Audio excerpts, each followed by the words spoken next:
You know, contract negotiations in teams can be tough, especially when both sides kind of dig their heels in. We've seen where this stuff can even go into training camp. Gosh, with William Nylander, we saw it go way into December. Let's hope stuff like this doesn't happen with Calgary. We have a couple of things to go over today. I want to talk about Zayne Parekh and a couple more things. But guys, welcome back to Pixel Plus Hockey.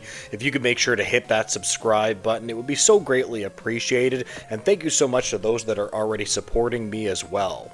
So the first thing that I wanted to go over quickly relating to Calgary is Zayne Parekh. Now, he had an injury in the Canada Summer Showcase, the World Junior Showcase. They pulled him out, thank God. Now, if you follow this channel for a while, there is one thing that I cannot stand. It's when players get injured in useless games. Essentially, not that this is completely useless, but you understand what I'm saying. Like, you could say preseason or something has some sort of use, but it's just something about it, especially a top prospect like Zayne Parekh, who I think is potentially going to be a #1 defenseman. Thank God, pull him out. Now, according to reports, it looks like he's going to be fine for training camp.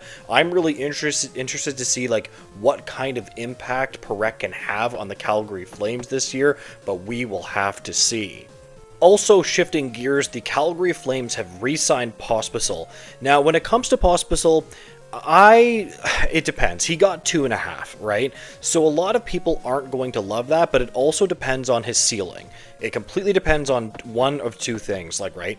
So if he is a fourth liner, $2.5 million is way too much for him. If he can play on your third line, $2.5 million is actually really good in my opinion. Let's say if he turns into a consistent, 35 to 40 point guy. He scored 25 points last year, but if he could do that and raise his offensive ceiling, not a lot, but just a little bit, I think that that's completely fine for him, and I would love to get this player on my team. He's a bit of a pest. He can play some wing and some center. He's a useful player, so I don't mind this contract, but they better be able to play him on the third line, in my opinion.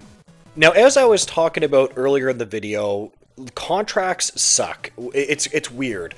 We are so much more plugged into contracts than we ever were because of the cap era, that we obsess over like length of time and, how much AAV a player is going to get. It's honestly kind of unfortunate. And the Flames have had a lot of RFAs that have been locked up and they're all done, but there's one that is remaining, and it's Connor Zary. And again, they seem to be in a little bit of a rut here, and we have a very, very interesting quote from Conroy here. It's been slow, Conroy admitted. I understand they have a position that they've taken, and we kind of have a position we're at. We know it's going to get done. In the end, it always does. They'd probably like to get it done today. We'd like to get it done today. Sometimes it just takes a little bit longer. We've still got a lot of time in the summer. Okay, that's pretty fair. But again, the quote that he said before, it sounds like both sides have their heels dig in, right? Like that's what's worrying me, where they both seem a little bit dug in and they don't want to move at all. Now, hopefully, as training camp goes more near, that they start to adjust a little bit. The quote continues, I know Connor was just in Calgary the other day. He was out with the guys at Winsport, so he's in good spirit. He looks good, and we're excited. Eventually, we're going to get it done. So that's good. I mean, again, when it comes to the general manager, obviously he's always going to say things like this. He's always going to say, hey, we're eventually going to get it done. So hopefully that is factually true.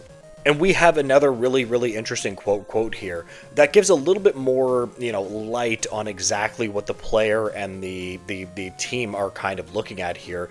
There had been reports earlier in the offseason that Zary's camp was gunning for a long-term contract, while the Flames were hoping to work out a bridge deal, given the injuries the 23-year-old sustained this past season. So here's the thing. When I have talked about Connor Zary, I absolutely have always talked that they should go with a bridge deal. So I want to be clear, Flames fans, I am 100% on the side of the team here. I think it is very, very smart to just say, okay, Zary, listen, we want a bridge deal. He has had some decent injury issues It's just factually true. So from the Flames position, you want to see if this guy can even stay healthy. Now from the player's position, he's thinking, well, he obviously understands that he's had some injury issues, so he wants to get a long-term contract done right now. The funny thing is, it could actually work out for the Flames if they go long-term, but that's a massive risk for the organization to take. But I will say, when it comes to Connor Zary, man, like, he is one of the better first-round selections for the Calgary Flames. Like, actually, the Calgary Flames are just really good at drafting in general. Like, in the first round, they've done an excellent job of drafting quite well. Connor Zary, 2020. Pretty good budding player for like a 24th overall pick. Like, if you're going to have a player that could potentially be like a 50-point-ish guy if he's healthy, that's a really, really, really, really darn good pick. There's no doubt about it. I've liked Connor Zary for a while. It's just his injury history, again, just scares me. So you know what, we'll do question of the video at the end, or near the end of the video here. What exact is the length of contract? I'm not looking for the AAV as much, but how long would you guys be willing to go for this player?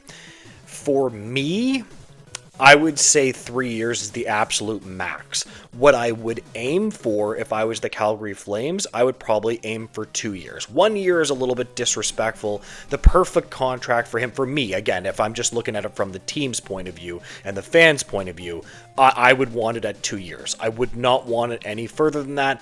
I would be willing to go to 3 if he's willing to miss time in training camp. Like, if he's willing to go the distance, I would go up to 3. I would not go longer than that. With his injury history, I'm sorry, I'd be like, hell no, absolutely not. If you want 4 or 5 years, you're gonna have to sit, buddy. That's what I would say anyways. Anyways, I am going to leave this video here. If you can make sure to like, comment, and subscribe, I would greatly appreciate it, guys. And make sure to have a great day. Goodbye, guys.